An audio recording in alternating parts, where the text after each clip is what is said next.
the teachers of this school and students who have the good fortune to attend the school.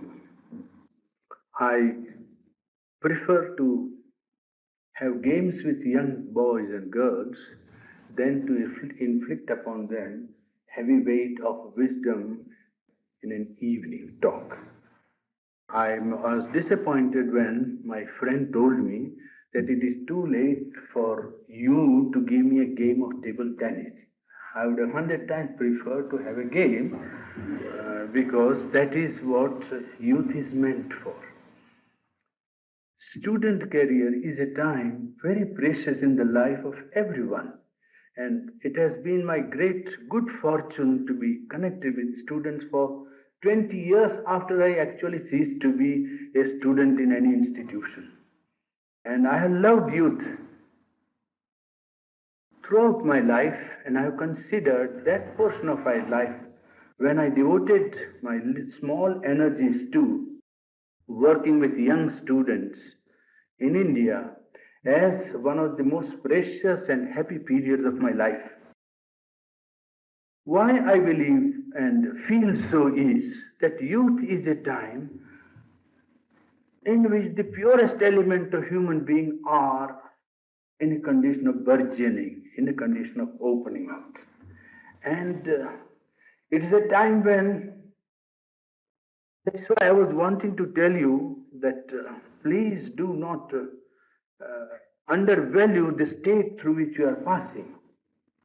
You will never get back the period from 15 to 22 in the whole of your life again.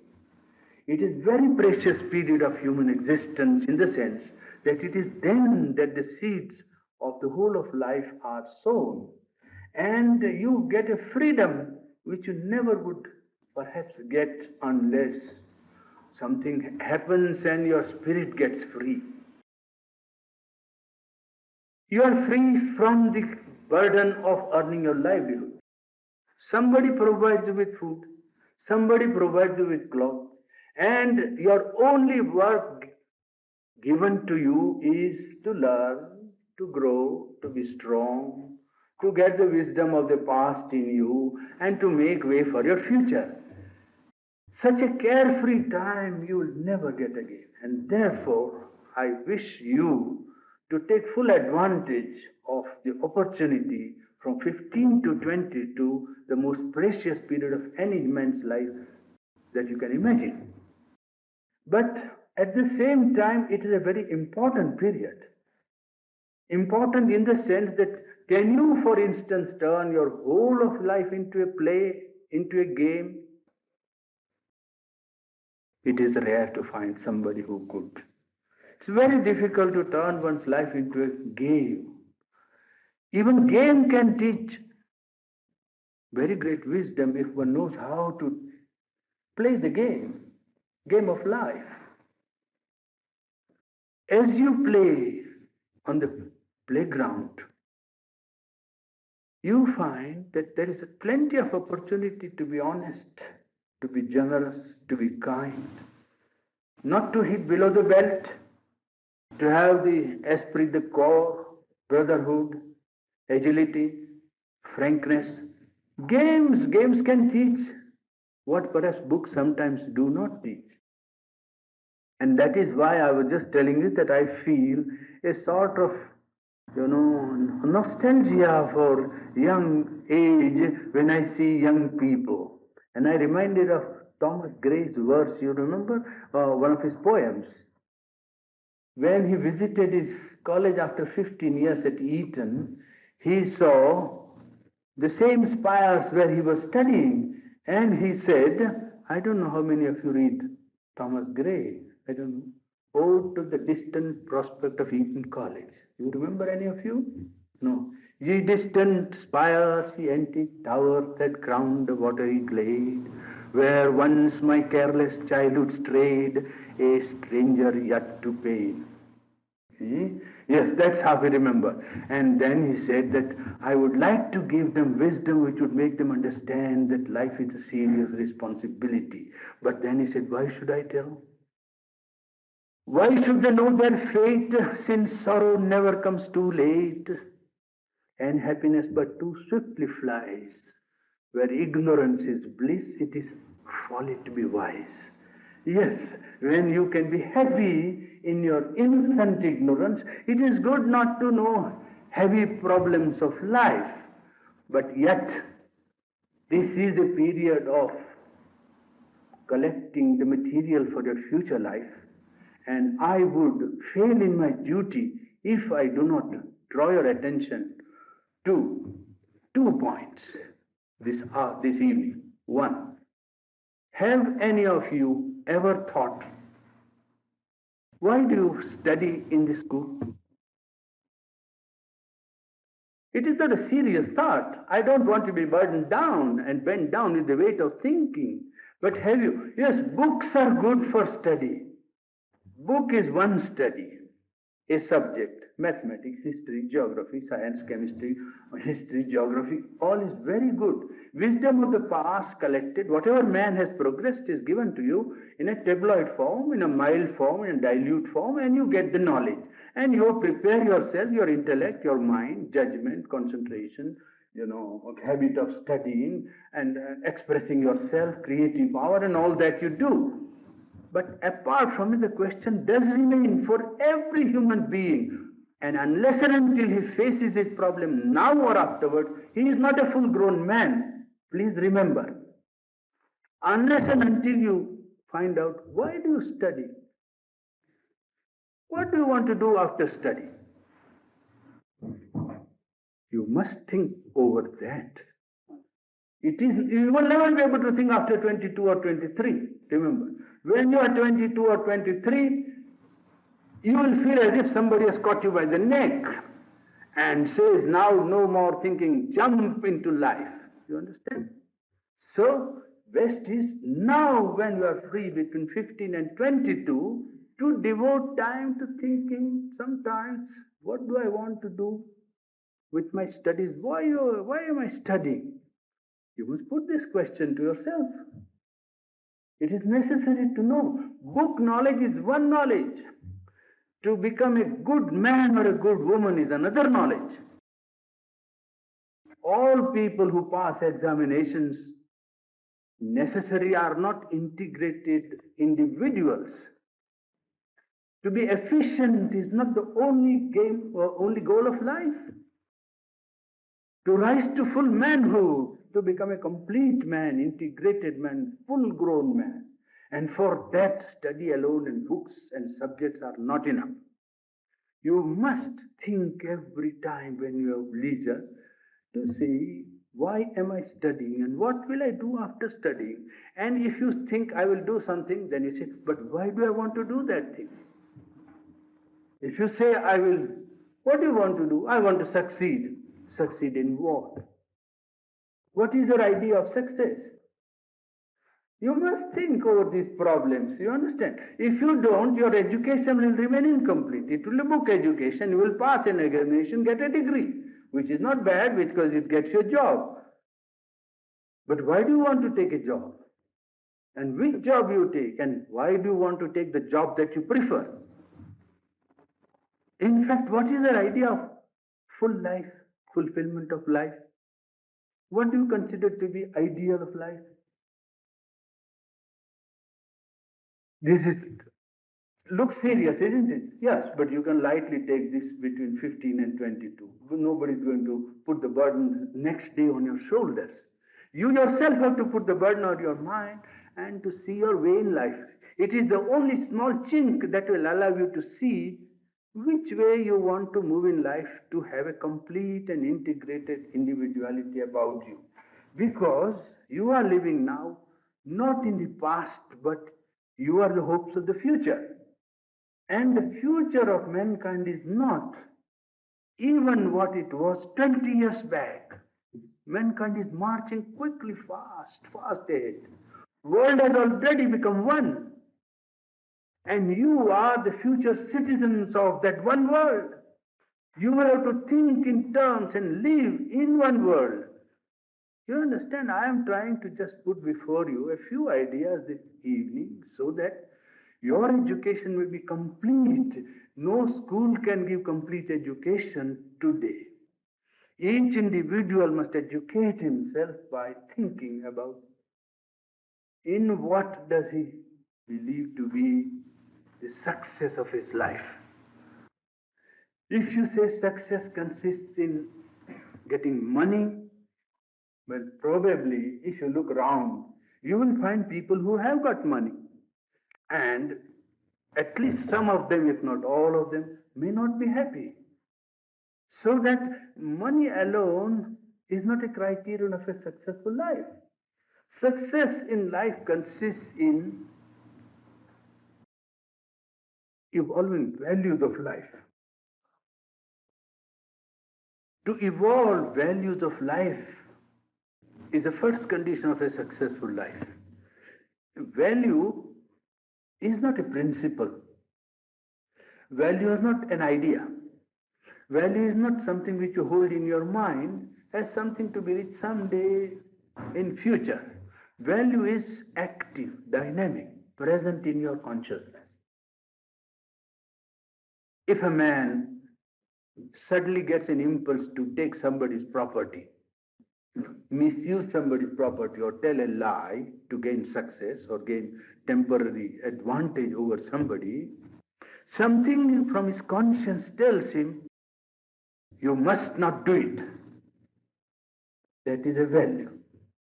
Value is a dynamic movement in the heart of man, in the consciousness of man, which either goads him to good action or prevents him from being something which his very inmost being tells him to be not good or bad. That is a value. And you must evolve values in your life. Something in the very being which makes you know and which makes you obey the behest, obey the command of what the inmost soul in you says to be good, true, right, just, proper, noble, something that makes you feel the sense of beautiful around you. If you can evolve and create values within you, then they will mold your life into a condition in which you will be able to reach integrated personality. This looks very difficult. Looks as if, oh, how could we do all that? How to, we have to study, we have to pass exam, we have to be regular, attend classes, there are lessons to be done and examination and notebooks to be given to teachers and then mistakes to be corrected. Yes, that is a burden which you as young people should lightly bear. A young man and a young girl is quite capable of thousands of things. I know it from my experience. Nothing that young man or young woman cannot do. It is very easy for somebody who makes up his mind. Everything is light for young age. Everything that comes is taken and immediately finished and is ready to apply his energies to the task of progress. Why I am telling you these ideas now is that I have great hopes in the younger generation of this age, this time, because they are bringing in the future. And the future that is coming is a very great future. And to make the future great, you will have to rise to that greatness. You will not be allowed to remain only satisfied with successful economic career, earning money and making property and thinking that you have done something wonderful. You must not think that when you have earned money to maintain yourself and to get your clothes and your house and your food, that you have done something wonderful. Nothing. It is nothing. A great ideal is waiting before you, and you rise to fulfill what is expected of you. And what is expected of you is very great. These people who are running the human life today in politics, in society, in thought, in philosophy, in idealism, well, they are now not going to be people who will lead you. You will have to lead the world. Therefore, you have to know what are the prospects of a future world. And in that one world, you will have to see how to maintain the higher values of human life. These are difficult problems. And you will think perhaps, oh, how am I called upon to fulfill my task in the future of human race? I am a small, insignificant, infinitesimal one individual here in a corner somewhere in a village. How am I? It is not one or two. It is not number that is important. You may be most insignificant outwardly, but the truth which comes into you is not insignificant. It is very powerful.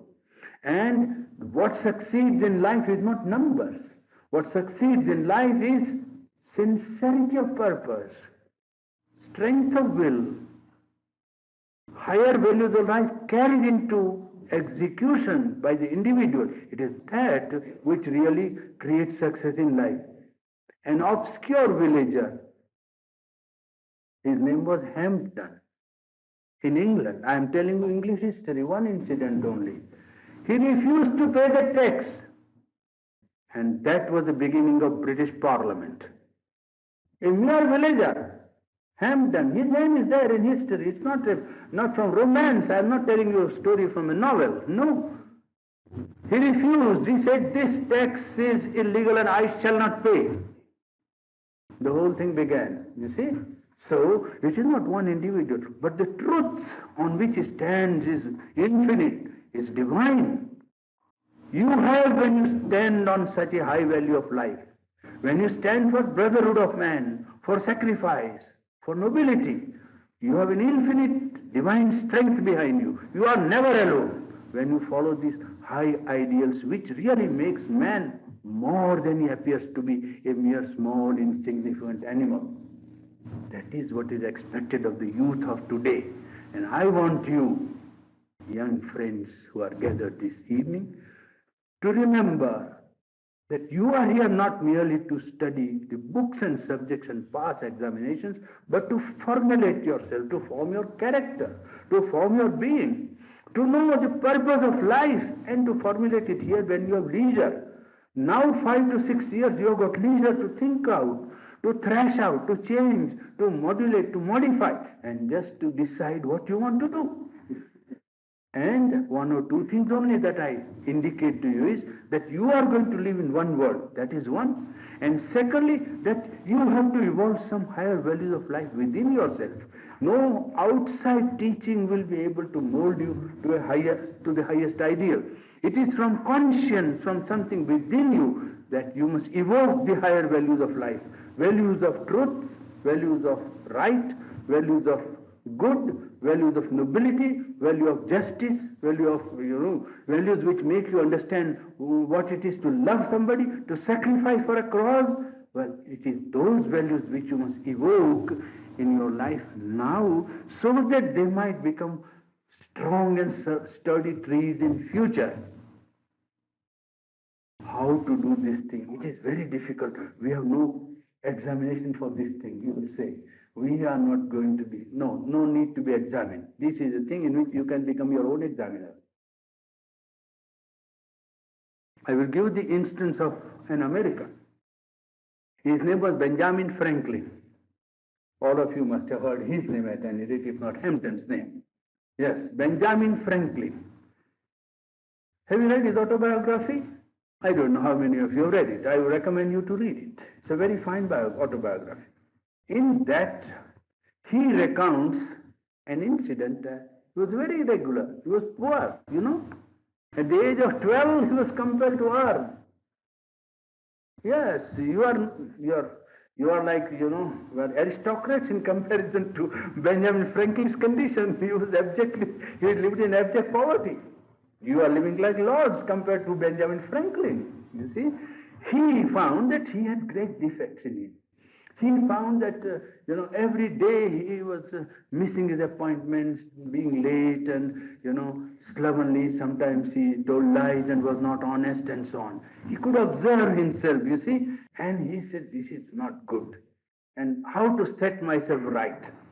So Benjamin Franklin set himself right by a process which he invented. And I give you that invention if you can take advantage of it. He formulated a table. You see, Monday, Sunday, Saturday, and so on, week. And then virtues, which he thought he was lacking in or he wanted to acquire. Regularity, honesty, sincerity, and so on, truthfulness, cleanliness, all like that. And then wherever he failed, he put a cross. Yes. And then every week he used to take an account. Every week he made an account of himself and said, now this week, how many times I became irregular, how many times I did, and so on. Well, that is the way he pursued for years. Till, well, he became what you know him to be, a great man and a great philanthropist and a great lover of humanity, not merely a patriot of America. Remember, he supported the French Revolution. French Revolution, which was a successful republic, supported the American War of Independence. And you see, Benjamin Franklin, Thomas Paine, and these people were responsible for bringing the moral support of France for the American War of Independence. He was a very great humanitarian, a man who loved humanity. Well, that is apart.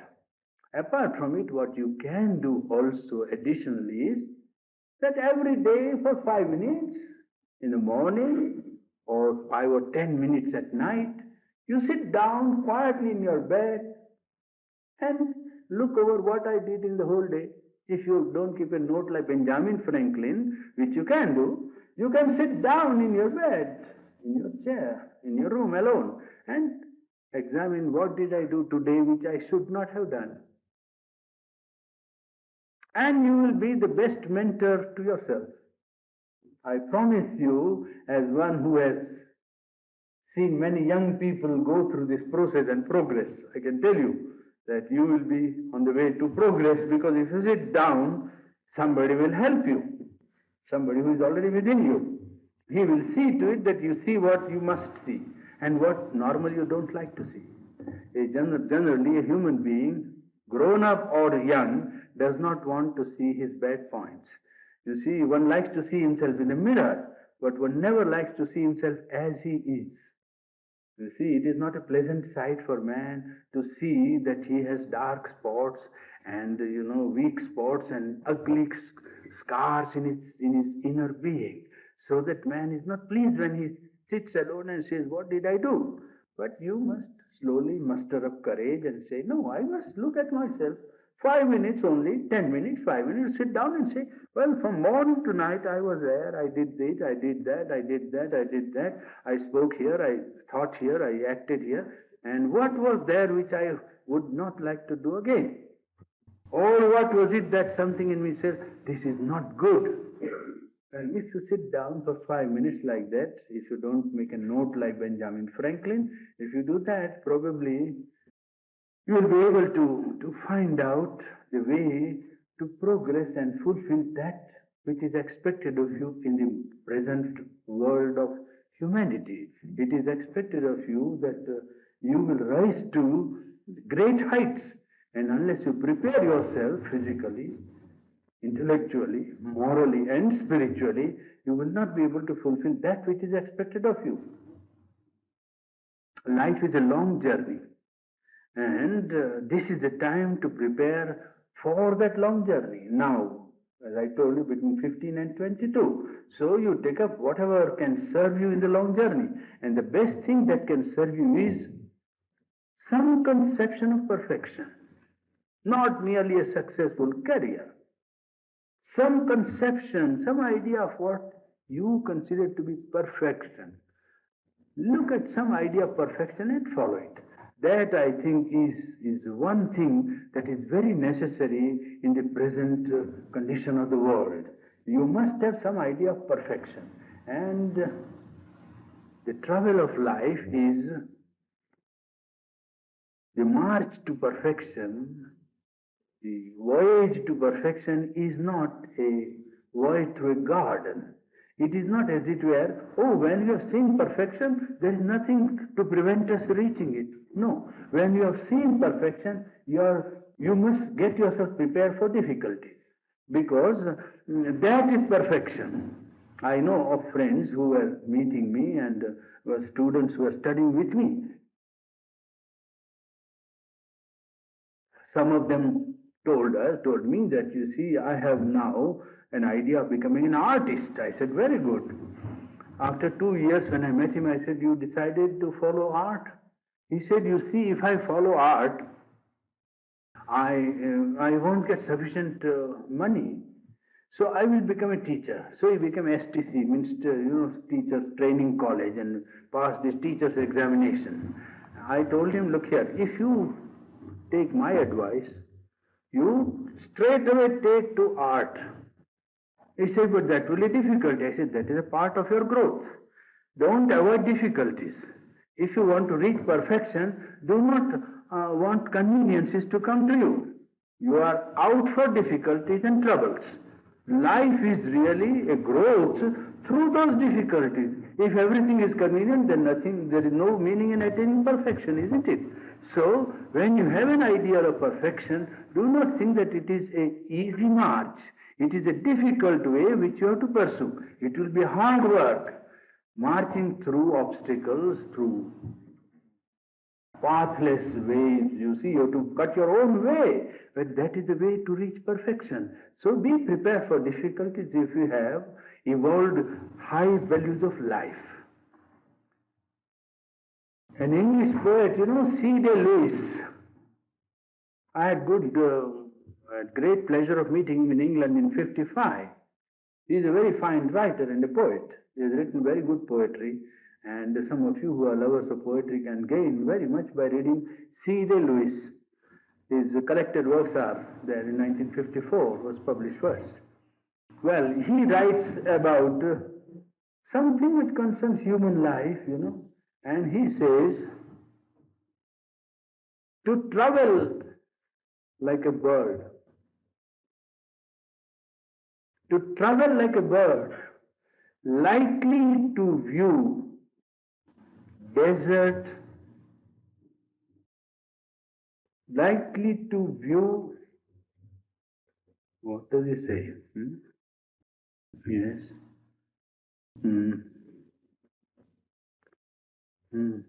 Stoneward flounder in the sand. Yes. Ocean embraced in white sleep by land. To escape time. Always to start anew. Always to start anew. To travel like a bird, likely to view desert where stoneward flounder in the sand, ocean embraced in white sleep by land. Escape time, yes, to escape time, always to start anew. That is one desire. To settle like a bird. To settle like a bird. Make a devoted gesture of permanence on the spray of shaken stars and autumn. Both are our wish. To travel like a bird, to settle like a bird. To make a devoted gesture of permanence on the spray of shaken stars and autumns. Time in which stars and autumns shaking. Flow of time where there is nothing permanent. To settle like a bird and make a devoted gesture of permanence. Both have our wish. Alas, the bird flies blind, hooded by a dark sense of destination. Bird flies without knowing where the bird is going. But it knows that there is a destiny to reach, is it not? The bird flies blind, hooded by a dark sense of destination. Well, travelers, we are the fabric of the road we go. We ourselves are the fabric of the road we go. We settle, but like feather on time's flow. So you see, we are all travelers in a journey. We want to travel like a bird and settle like a bird. Well, the bird has a sense of destination, and we want, and I want you to acquire this sense of intuitive sense of destiny of man, the fulfillment of human life, which is to reach a divine goal. Well, that is the destiny. Just as a bird flies blind, hooded by the sense of destination, I would like you. All human beings are like birds that must fly to this destination. And if you want to make a gesture of permanence and settle like a bird, well, you settle lightly on the flow of time, creating the road for the upward movement of the human race. Well, we are all the material of that road, and I would like you to look upon your life as an occasion to contribute to the making of that upward road. I think that's enough for this evening. First of all, not very conscious about Indian or Hindu values. What the Indian values I know are international. My study of Indian values has always led me to a conviction and a practical realization that the highest ideal of Indian culture are all international. They were never meant for only India. I'll give you one instance how I look at this problem. When I went to England, for instance, well, I had to say that I come from a poor country, which is a fact. Not only that, but it is backward in many respects. And it was with a view to pay back some debt of culture which India owed to Europe and particularly to England, that I undertook the journey of England in 1955. And I had to tell them this, that in spite of poverty, one department of life is there in which India can help the outside world, because it is not a question of money or riches or material progress. India has got the good fortune of producing personalities that think for the world and try to see the world problem in its totality. That is one good point from the most ancient times right up to modern times. The Upanishad that is written 3,000 years before speaks in terms which says, Ishavasyam idam sarvam, all this that I see in front is fit for habitation by the Lord. It didn't say this India that is in front of me is fit for habitation by the Lord. And when Tagore comes on the scene, he does not think in terms of India. He always thinks in terms of humanity and the progress of man and his fulfillment in life.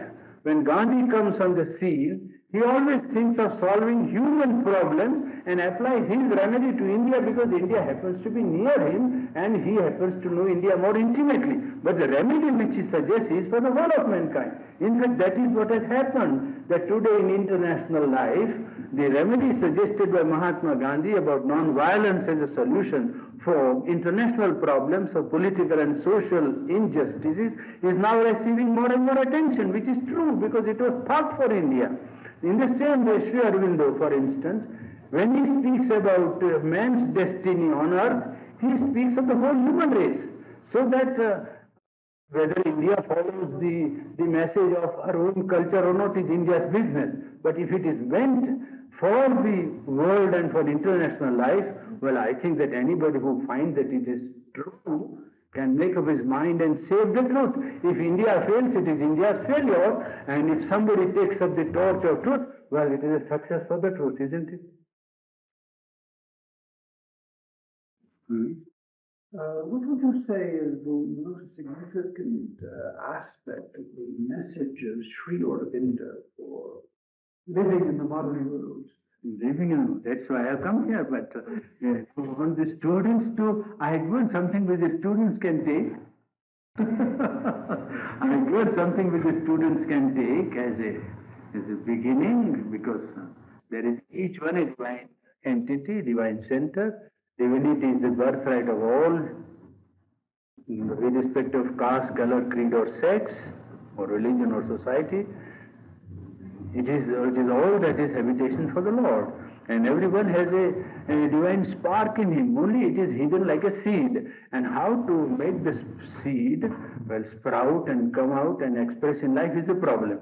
And he believed that the ultimate destiny of man is to realize the divinity that is in him and express it in life. Not to renounce life, but to fulfill life in the divine. That is, in short, his message. The central thing that I would like to insist rather is that for India today, from Ramakrishna to Sri Aurobindo, the insistence is that religion means experience. Religion should mean experience, not merely affirmation or acceptance of a credo. Religion must mean experience. So it is spirituality and not religion from their point of view. They will say that if a man is religious, he must realize the truth of his religion, which is one. Which is one. And it must become an experience, not a affirmation or an intellectual, assertion only. That I believe, that's not enough. That's not religion. That's a mental idea. It's an idea. It must become an experience, something concrete. In science, you know that you deal with the material energy and have experiments and experience on physical and material level. So this experience must be in the inner level. But religion must become experience. And that is a very great truth, because that's the way to make man realize the highest entity that is within him. Otherwise, man will be always subjected to matter. He will say, what I see is only true. And he will not think that it is I who have created this truth. See, what is happening now today is, man has conquered material energy to such an extent that he now feels that he is the master of material energy. And now this material energy is so vast that he is being crushed by it, and he thinks, oh, what should I do?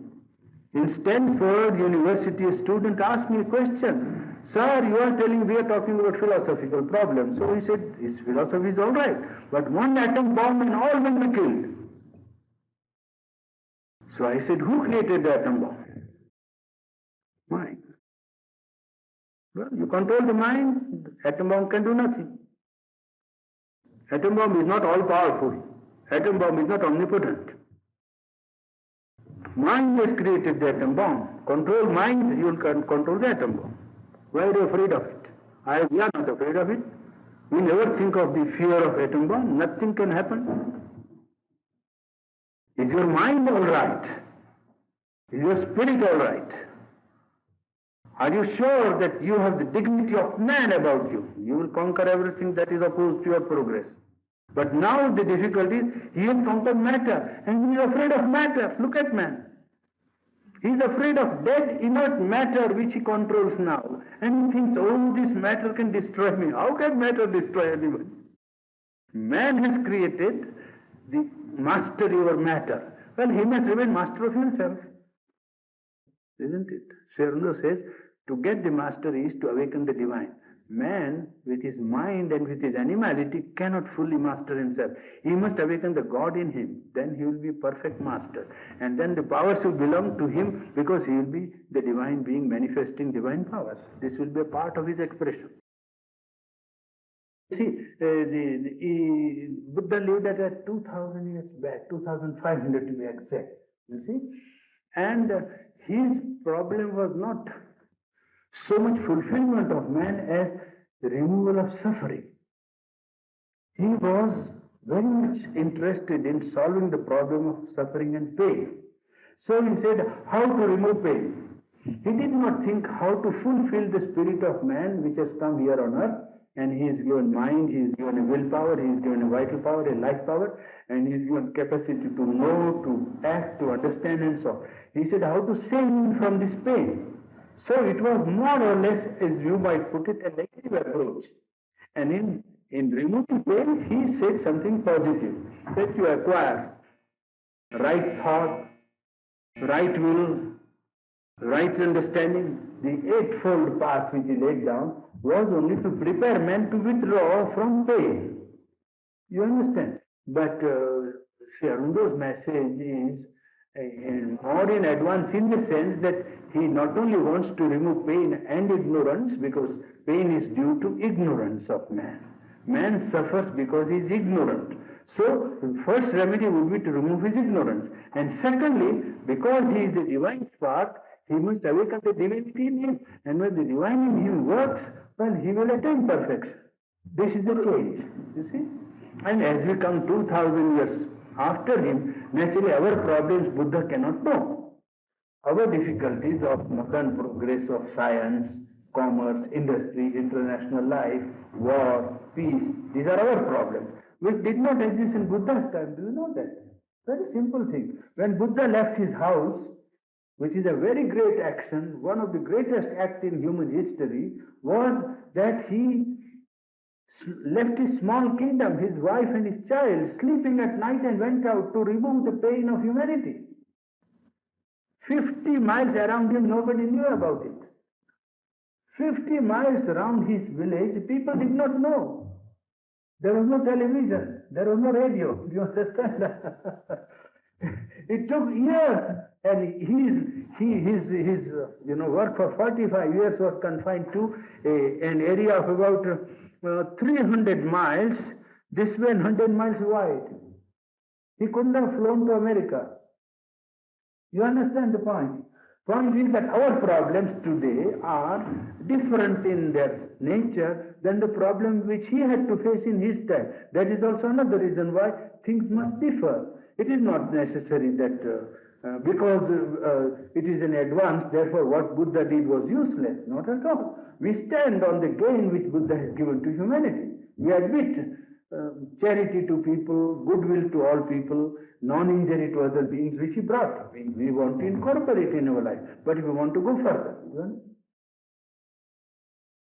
A small process by which you can begin is to observe yourself every day for 5 to 10 minutes sitting quiet. When you sit quiet at night or morning or in the afternoon when you are free at the time of siesta, or whenever you feel that there is no pressure of work upon you, then you sit down and look at yourself and see what you have done and why you have done what you have done and what you would not like to do again or think again, and you say that I decide not to do this thing. And if you find that you are not successful, you can pray to God that please give me sufficient strength to conquer myself, to quiet my mind, to make my mind pure, or make my mind concentrated, or to throw away certain difficulties from me. And God is omnipresent. He will help. He helps always sincere people. It's the experience of all men everywhere in the world that if a sincere request is made, prayer is made, it is always answered. There is no exception to it. Only it does not act immediately. Therefore people think that nobody hears our prayer, which is not true. It has to be sincere, intense, and the time must come for its fulfillment. One must have patience in the wisdom of God. Problems of today lies with the UN. Yes. UNO is a great step forward in the idea of realizing one world. My suggestion to UNO, nobody will listen to me, but still, is that they should not be only constitutional. It is not by rules. You understand? You cannot create unity by constitution. Unity is psychological, a feeling, is it not? Something that must happen inside you. Now, UNO is also something that has come by a movement inside. But the movement inside was inspired by fear. Fear of a third world war. You understand? Why they came together suddenly was that we have made such a destruction that we don't want to do it again. Well, that way people can unite, but it is not a strong bond. Strong bond of unity is real feeling of oneness. Now, you can't create a feeling of oneness by passing a law. You understand? UNO is constitution. Such and such a member. You see, 5 people are members. Do you know that constitution of UNO?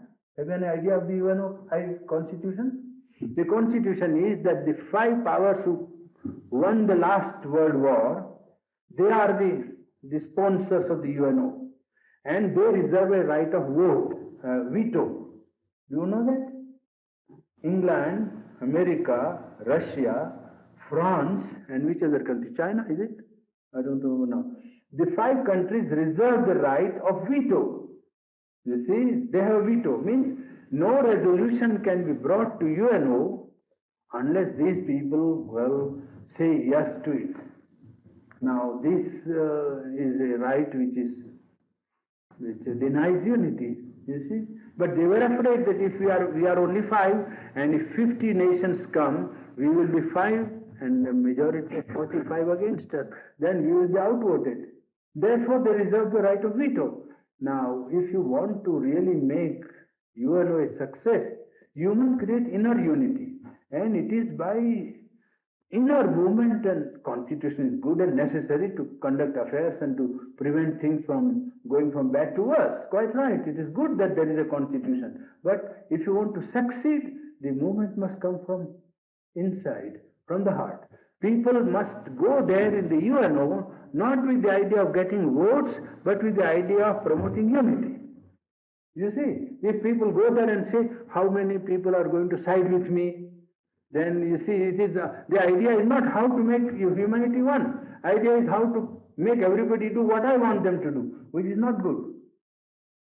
See, this is the difficulty.